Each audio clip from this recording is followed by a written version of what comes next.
relawan itu perlu kita tahu bahwa relawan itu adalah sukarela, Mas. Oke. Ya, kita bukan ormas. Pak Erik ini kan beberapa survei konsultan, kita lihat sendiri di media kan, beliau selalu menempati posisi pertama. Masyarakat jadi simpati kepada beliau bahwa beliau itu benar-benar kerja cerdas dan kerja ikhlas. Saya pribadi dan mewakili seluruh teman-teman Leto se-Indonesia, itu saya sampaikan, Mas, kita harus tegak lurus ke Pak Erik.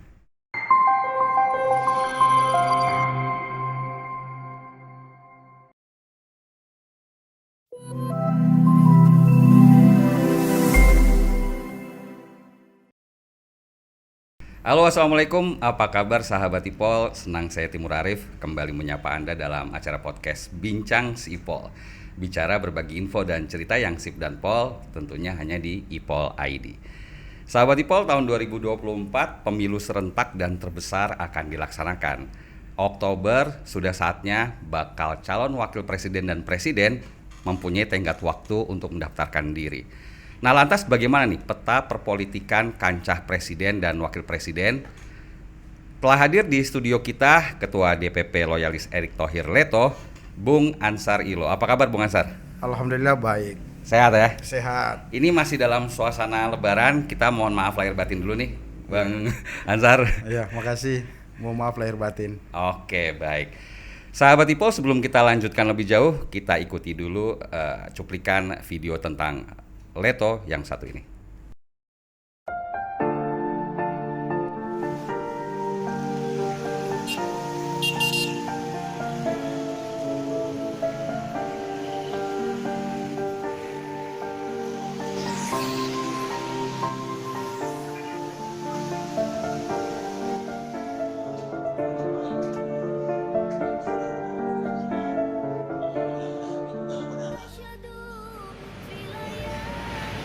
Terima kasih.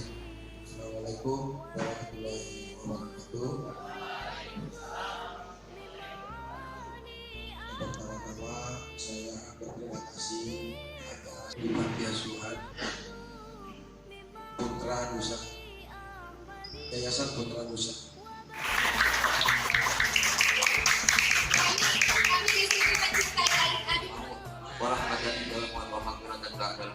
Allahumma qawli alaina bi syakaratul maut wal najami minan nar wal amri dan bisa rabbana hab lana min azwajina wa dhurriyyatina qurrata a'yunin bi husni khatimah rabbana atina fid dunya hasanah wa fil akhirati hasanah wa qina adzabannar.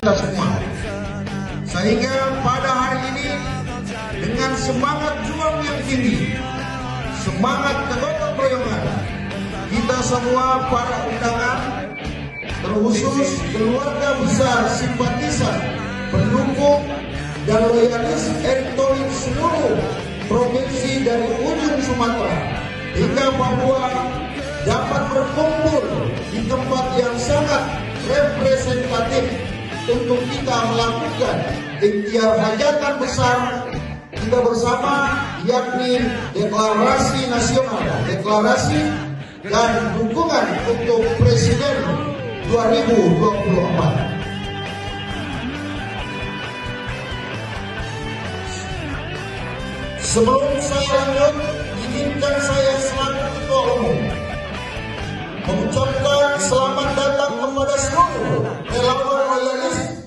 Erick Thohir se-Indonesia.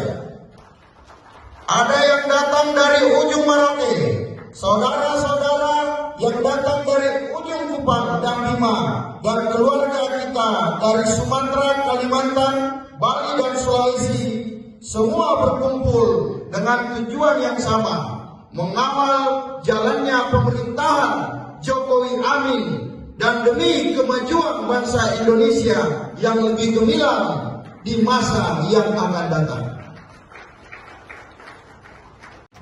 Yang layak untuk melanjutkan estafet kepemimpinan Bapak Jokowi sebagai pemimpin yang disayang rakyatnya ada di sosok Bapak Haji Erick Thohir, PA MPA. Per hari ini seluruh kemampuan sumber daya dan tenaga kita dengan karakter kita sebagai relawan yang dikenal militan, mandiri, loyal dan penuh totalitas akan bekerja semaksimal mungkin demi mewujudkan harapan kita semua. Kita akan menelusuri gang-gang perkotaan dari kelurahan ke kelurahan, dari pelosok ke pelosok desa, masuk ke kampung-kampung nelayan, mensosialisasikan dan melakukan kerja-kerja penggalangan dukungan untuk Bapak Haji Erick Thohir sebagai Capres 2024.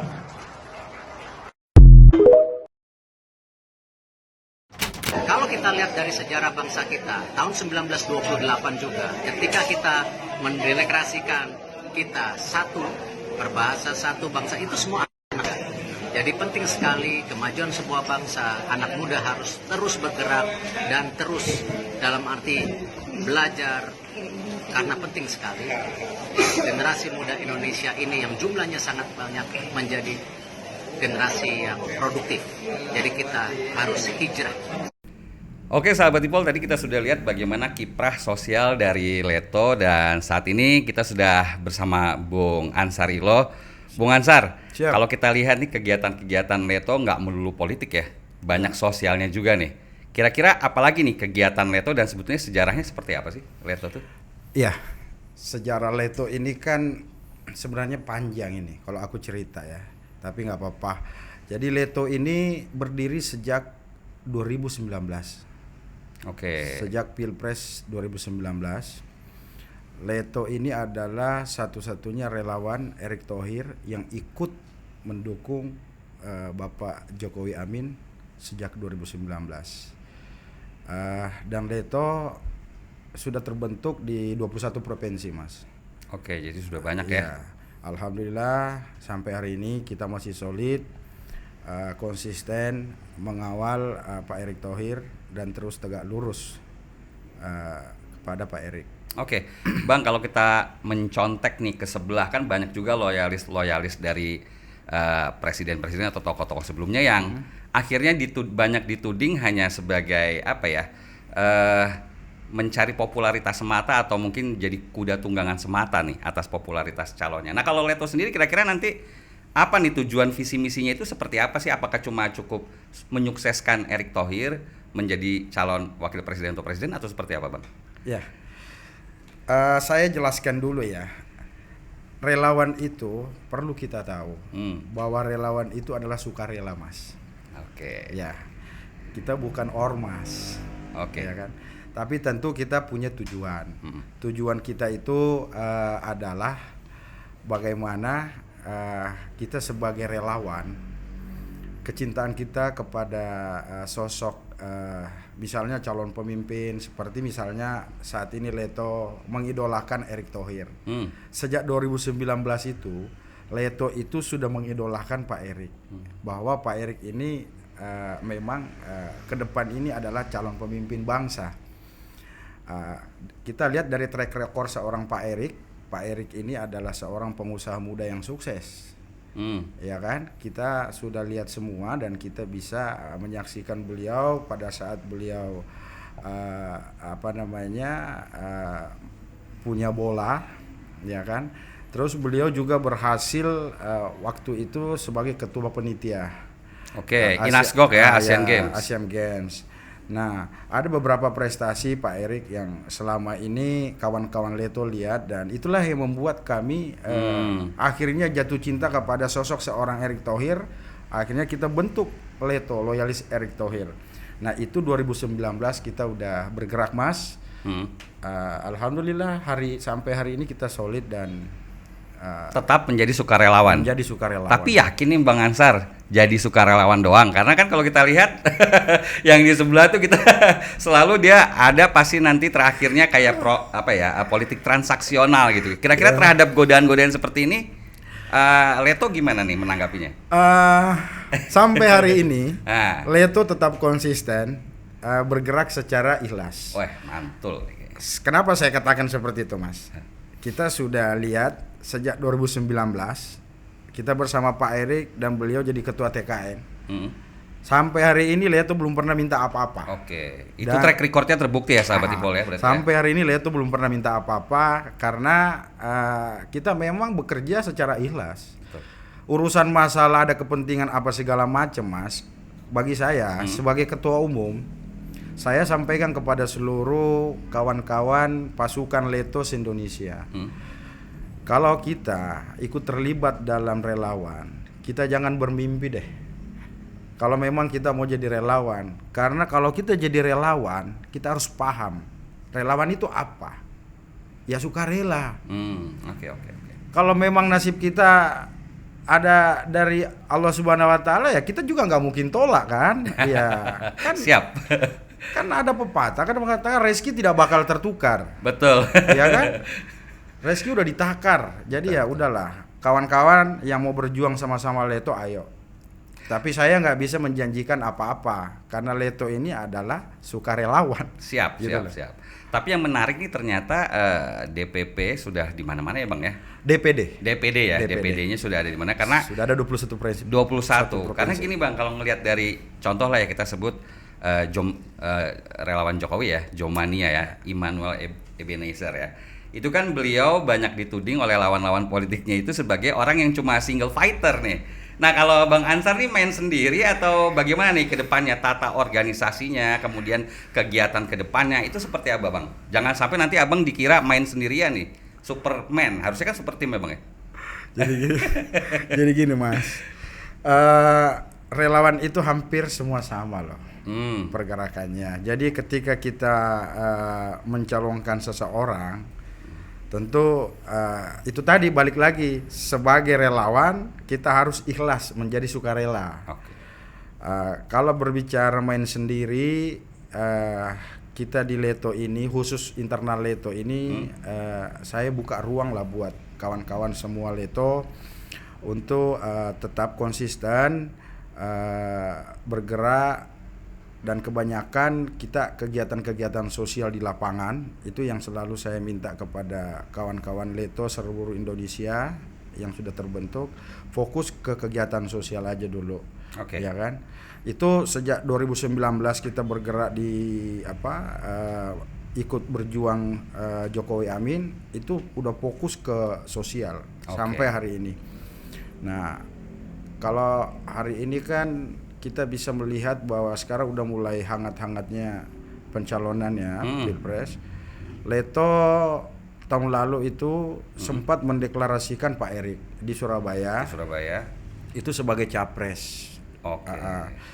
Tapi berjalan 1 tahun ini kita melihat dan kita nyadar diri gitu loh, bahwa mungkin Pak Erik belum layak jadi capres, tapi beliau layaknya ada di Wapres gitu. Ya. Tapi perlu kita paham bahwa apapun hari ini suara kami sebagai relawan loyalis Erick Thohir ini hanya aspirasi, Mas. Ya. Yang menentukan siapa presiden, siapa wakil presiden itu partai politik. Bukan relawan. Ini yang harus dipahami. Ini menarik nih, nanti pada sesi berikutnya kita akan bahas tentang percaturan dan peta politik nih untuk wakil presiden. Oke sahabat Ipol, kalau kita lihat nama bursa calon presiden hanya mengerucut di 3 nama ya. Ada Anies, ada Ganjar, dan juga ada Prabowo. Yang menarik di bursa calon wakil presiden ini banyak sekali nih nama-nama yang bermain. Ini sangat menarik nih Bang Ansar. Kira-kira posisi Erick Thohir di kancah bursa itu seperti apa? Ya, kalau kita kan sebagai relawan ya, tentu kita menjagokan calon kita. Nah, hanya saja kebetulan aja nih Pak Erik ini kan beberapa survei konsultan, kita lihat sendiri di media kan, beliau selalu menempati posisi pertama. Betul. Ya kan, artinya apa? Kami juga sebagai relawan sangat senang dengan posisi itu dan itulah barangkali kenapa kita sebagai relawan ini berani mencalonkan, berani dan semangat ya, semangat terus bergerak karena melihat Pak Erick Thohir ini ternyata orangnya gampang dijual dan ternyata diterima oleh semua kalangan. Nah, tapi tentu beliau ini kan harus diukur dari kinerjanya. Dan nah kinerja beliau hari ini kita lihat di BUMN, kita nggak bisa pungkiri Mas, bahwa di BUMN ini menurut kacamata saya, bukan menurut sebagai ketua Leto ya, saya melihat bahwa banyak perubahan yang terjadi di BUMN sejak beliau pimpin BUMN. Oke, apa aja tuh Bang? Bisa dijelaskan? Mungkin salah satunya dari segi selama ini kan BUMN ini kita lihat gerakan Pak Erik membongkar beberapa sindikat kasus. Yang pernah heboh kan salah satunya Jiwasraya, Asabri ya. Terus terakhir ini adalah Dapen. Dan Waskita juga ya terakhir lagi hot ya. Termasuk Waskita. Artinya apa? Beliau fokus untuk membersihkan BUMN ini dari itu tadi koruptor itu kan yang bersih BUMN lah ceritanya ya. Nah, itu salah satu prestasi beliau dan masih banyak program-program beliau yang menurut saya itu mengangkat anak muda, terus UMKM juga yang ada di BUMN itu kita lihat sendiri seperti apa UMKM sejak beliau ada di BUMN. Nah, banyaklah prestasi-prestasi yang beliau torer di BUMN ya. Dan kita bisa melihat hari ini prestasi beliau itulah mungkin ya yang membawa beliau itu masyarakat jadi simpati kepada beliau bahwa beliau itu benar-benar kerja cerdas dan kerja ikhlas. Oke, mungkin kita tambahkan lagi ya, sukses sebagai ketua penyelenggara Inasgok Asian Games juga ya. Kemudian di BUMN membentuk holding BUMN dan sekarang juga keuntungan dividen dari BUMN tinggi. Tapi nih Bang, dengan sekian banyaknya prestasi Erick Thohir ya sebagai pengusaha sukses sudah jelas dong sebelumnya ya kan. Banyak juga nih kritik-kritik dari masyarakat, pengamat dan politisi ya yang mengatakan nih jangan-jangan Eto sedang mengambil manfaat dari jabatannya sebagai menteri sebagai tunggangannya dia nih di 2024. Tanggapannya gimana nih sebagai loyalis Erick Thohir? Itu sah-sah saja atau gimana Bang? Sebenarnya bukan kapasitas saya menjawab itu. Tapi siap. sebagai masyarakat umum ya biasa aja lah. Yang namanya ada yang mengeritik, ada yang memuji, ya kan? Hidup ini kan pasti ada perbedaan Mas. Ada kontra dan pro dan kontra, ya kan? Jadi kalau nggak ada pro dan kontra nggak asik gitu. Iya betul ya. Kayak tanpa garam ya kalau sayur ya, hambar ya. Jadi ketika beliau banyak dikritik, menurut saya hal yang biasa. Ketika beliau misalnya dipuji dengan kinerjanya ya itu memang nyata Pak. Tapi kalau beliau dikatakan bahwa memanfaatkan kondisi ini, kalau menurut aku sebagai masyarakat biasa enggak, karena beliau memang dasarnya udah sukses, ya kan? Jadi benar-benar beliau itu fokus kerja dan kerjanya kerja cerdas dan kerja ikhlas. Betul. Dan kita bisa lihat hari ini seperti apa BUMN hari ini kan. Kita lihat BUMN sekarang benar-benar bagus kinerjanya. Oke. Apalagi jabatan seseorang itu kan selalu melekat ya Bang ya. Jadi apapun dia ketua partai kah, apakah dia ingin mencalonkan kah, pasti semua udah melekat. Jadi nggak bisa juga dikatakan seperti kuda tunggangan BUMN gitu. Mungkin seperti itu ya Bang ya. Nah, saya kasih salah satu nih. Contoh nih, beliau kan sudah jelas-jelas jadi menteri, tapi beliau kan hari ini nggak mimpin partai kan. Nah, itu salah satu cerminan bahwa beliau ini benar-benar mau kerja. Serius benar mau kerja dan beliau kerja benar-benar ikhlas gitu loh. Buktinya sampai hari ini beliau belum bergabung di salah satu partai. Betul. Ya kan? Dan itu menarik tuh Bang. Erick Thohir merupakan sedikit dari menteri yang tidak memiliki partai ya. Kalau kita lihat kan banyak juga nih ya teman-teman pengamat mengkritisi bahwasanya kabinet Jokowi cukup banyak nih yang menjabat juga sebagai ketua partai politik. Itu mungkin salah satu poin dari keunggulan Erick Thohir ya, dia bekerja profesional untuk kemajuan BUMN. Masalahnya nih Bang Ansar nih, bursa wakil presiden itu kebanyakan juga ketua umum partai. Sementara Erick Thohir di satu sisi itu kelebihan, tapi nggak punya partai juga jadi suatu kelemahan. Tanggapannya gimana nih Bang? Iya, itu benar. Jadi sebenarnya untuk menjadi calon presiden dan wakil presiden itu kan ditentukan oleh partai politik, ya kan?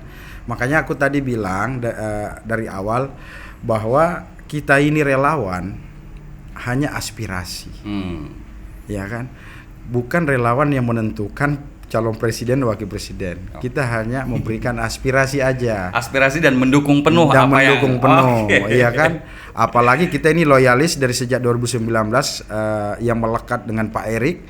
Ya, saya pribadi dan mewakili seluruh teman-teman Leto se-Indonesia itu saya sampaikan, Mas, kita harus tegak lurus ke Pak Erick. Dan alhamdulillah hari ini kawan-kawan tetap tegak lurus dan konsisten. Siapapun pasangan beliau nanti, kalau beliau dikasih jalan rezeki untuk maju sebagai wapres, kami tidak permasalahkan. Tetap kita tegak lurus, Mas. Jadi artinya Leto melihat Erick Thohir yang tidak memiliki partai justru itu menjadi sebuah keunggulan tersendiri ya. Iya. Tidak ada kepentingan politik di situ dan bisa fokus profesional gitu ya. Tetap ada kepentingan politik, Mas. Cuma kan posisinya kan berbeda ketika dia masuk salah satu kadar partai. Ya sama yang Mas bilang tadi, beliau bisa kerja profesional, ya kan? Tapi ingat, untuk menjadi capres dan cawapres itu semua kembali ke partai politik, bukan ke relawan. Oke. Iya. Berbicara tentang partai politik nih, Bang Ansar sering ngomong nih kayaknya nih. Ya, saya mantan pengurus partai. Itu nah. Saya mantan pengurus partai. Saya pernah di Hanura, saya pernah di Golkar, iya kan? Saya pernah di PBB. Udah paham betul berarti ya, tentang bukan paham juga, tapi ada pengalaman dalam politik, Mas. Oke. Nah, berbicara tentang partai politik, kira-kira petanya Erick Thohir kalau dari loyalis sendiri nih, mendorong Erick Thohir sepertinya merapat mau ke mana nih, ke koalisi mana nih? Karena kan sekarang baru ada semacam dua kubu ya koalisi itu ya, gitu, koalisi oposisi sama mungkin pemerintah gitu. Nah, Bang Ansar nih melihatnya loyalis mendorong kemana nih? Atau Erick Thohir inginnya kemana? Kami hanya mendorong Pak Erick jadi wapres. Oke. Kami tidak menutup kemungkinan ke semuanya berarti ya. Tidak menutup kemungkinan ke semuanya. Bahkan oposisi juga bisa ya. Siapapun partai politik yang meminang beliau, kami alhamdulillah, Mas. Iya kan? Tapi kami bukan posisi ingin mendorong ke partai politik, enggak. Kami hanya berusaha berjuang bagaimana menyampaikan aspirasi bahwa Pak Erick ini sangat layak untuk bursa cawapres 2024. Selama ini Bang Ansar nggak pernah gitu dapat bisik-bisik dari Pak Erick Thohir, beliau inginnya kemana atau gimana gitu? Bocoran buat sahabat Ipal. Off the record ya? Ya, bukan off the record sih. Aku melihat Bapak ini sebenarnya ya, kalau kita perhatikan ya, Bapak ini lebih fokus kerja. Aku lihat beliau belum pernah menyatakan juga siap maju jadi wapres, tapi ya beliau fokus kerja. Dan kemarin kan kita lihat sendiri bahwa pernyataan beliau itu fokus dan tegak lurus sama Presiden Jokowi sebagai Menteri BUMN. Jadi yang menyuarakan Pak Erick ini jadi cawapres, ya tentu kita lihat sendiri ada partai politik, ada juga beberapa relawan, termasuk Leto ini kan sejak 2019 ini kita memang udah sering bermanuver untuk Pak Erick ke depan ini bisa jadi pemimpin bangsa. Oke sahabat Ipol, 4 lembaga survei yakni SPIN, LSI, Poltreking, dan SIPI selalu menempatkan Erick Thohir di 3 besar. Bahkan 3 di antara 4 lembaga survei tersebut menempatkan Eto selalu di tempat teratas dalam hal elektabilitas.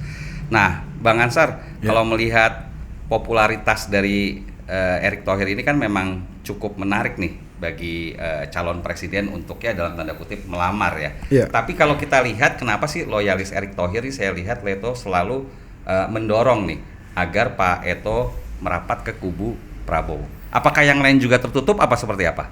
Silahkan. Yang pertama, memang Leto ini 7 bulan yang lalu itu sudah bergerak untuk mencalonkan Prabowo Erick, dan ini hanya aspirasi, Mas.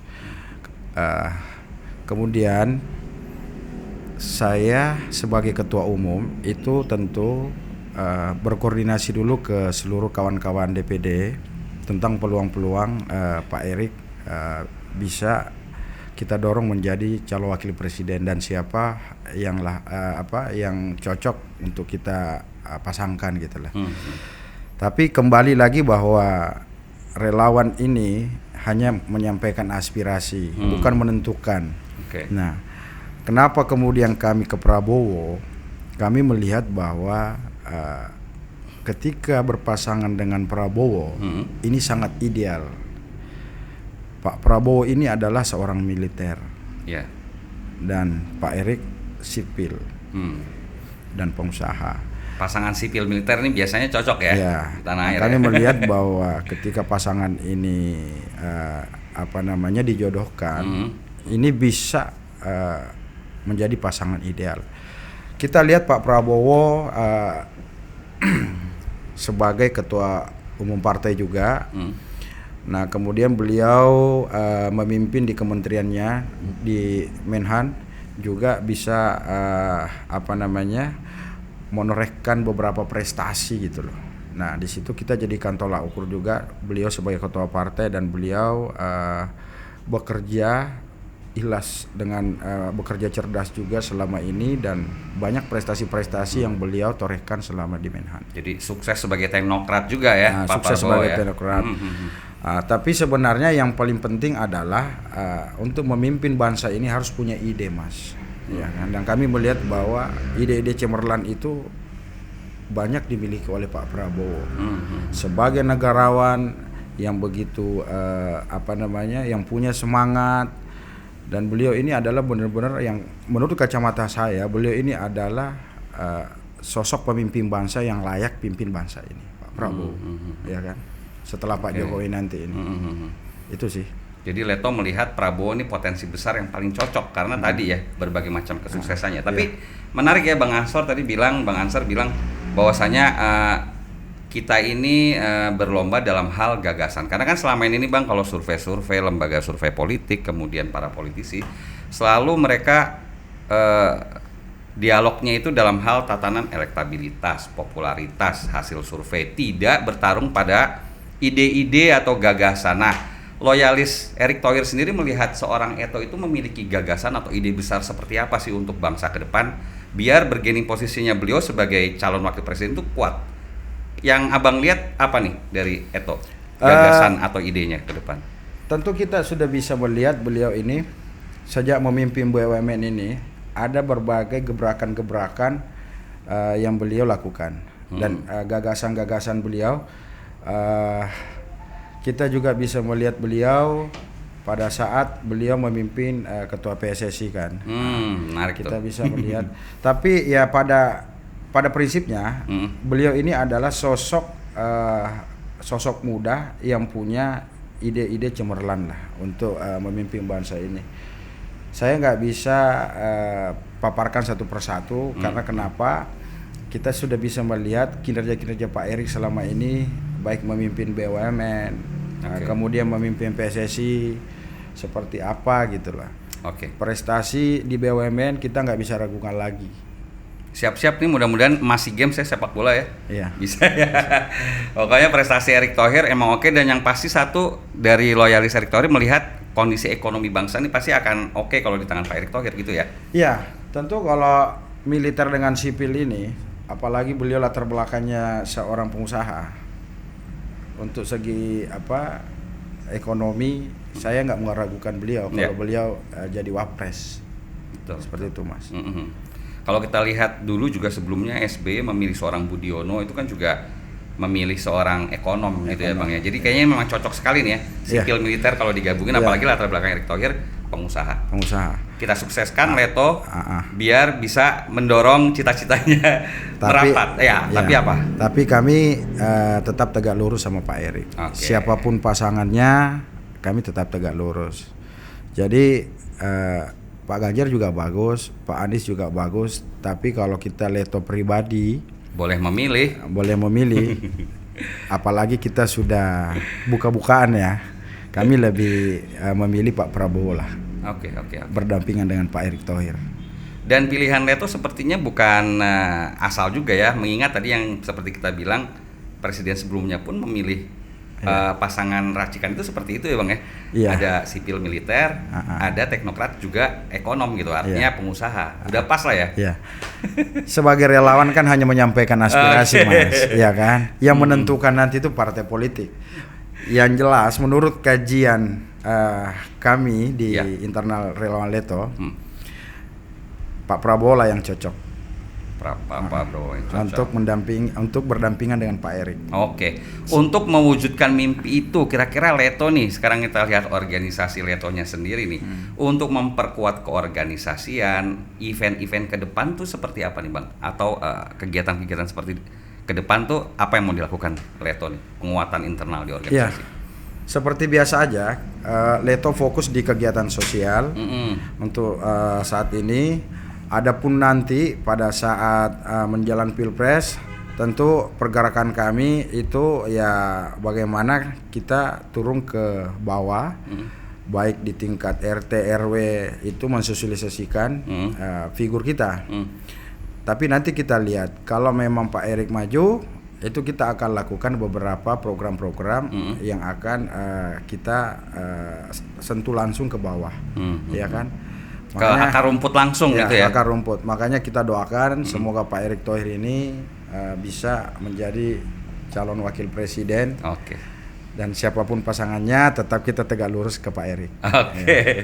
Bang Ansar, sebelum kita tutup nih, sepertinya menarik ya melihat profil Bang Ansar Ilo nih. Sebetulnya banyak sekali ya aktivitas Bang Ansar nih selain memimpin Leto ya. Bisa diceritain nggak Bang, kira-kira aktivitas selama ini Bang Ansar tuh apa aja? Kemudian dengan jabatan yang Abang pegang di luar Leto ini, apakah juga sebagai nilai tambah bagi Leto bisa mendorong Erick Thohir jadi wakil presiden? Silakan Bang. Kalau masalah beberapa organisasi jabatan itu kan pribadi ya Mas. Itu pribadi. Alhamdulillah beberapa organisasi itu mempercayakan saya. Dan kebetulan baru-baru ini salah satu organisasi pengusaha ekspor juga menunjuk saya sebagai ketua komite kerjasama dan kemitraan. Yang pasti Mas, saya tidak akan menolak ketika saya ditawarin beberapa organisasi. Kan menurut saya itu berkah buat saya. Jadi apapun organisasi itu, sepanjang organisasi itu bermanfaat buat masyarakat, bermanfaat juga buat saya pasti terima. Jadi Pak Erick Thohir nggak salah pilih nih ya, memiliki teman seorang Ansar Ilo ya.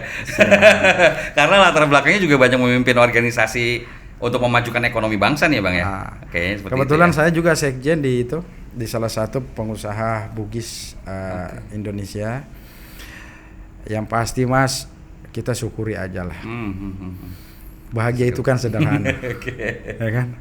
Bahagia itu sederhana. Iya. Cukup banyak bersyukur aja. Baik. Kalau gitu nanti kapan-kapan bisa dong ya Bang Ansar, kita ngadain ngobrol bareng lagi tentang perekonomian ya kan? Boleh. Apalagi Abang punya jabatan banyak nih di organisasi usaha lah ya. Boleh nanti. Oke, terakhir Bang, harapannya untuk Leto terhadap perpolitikan ke depan, himbauannya kepada masyarakat seperti apa? Ya, yang pertama untuk kawan-kawan seluruh pengurus Leto, baik di DPP maupun DPD, tetap kita santun, jaga kebersamaan, kemudian tetap tegak lurus bersama Pak Erick Thohir, apapun alasannya. Oke, baik. Kita doakan bersama-sama sahabat Ipol, mudah-mudahan Leto bisa menjalankan visi misinya untuk 2024 Dan salam Bang buat seluruh anggota Leto di lapangan. Kita sukses karena gotong royong. Amin. Oke, demikian sahabat Ipol bincang kita kali ini, semoga bermanfaat dan menambah wawasan. Jangan lupa untuk subscribe, like, share, dan komen YouTube si Ipol. Dan akhirnya saya Timur Arif beserta Bang Ansar Ilo pamit undur diri. Salam sehat selalu dan wassalam.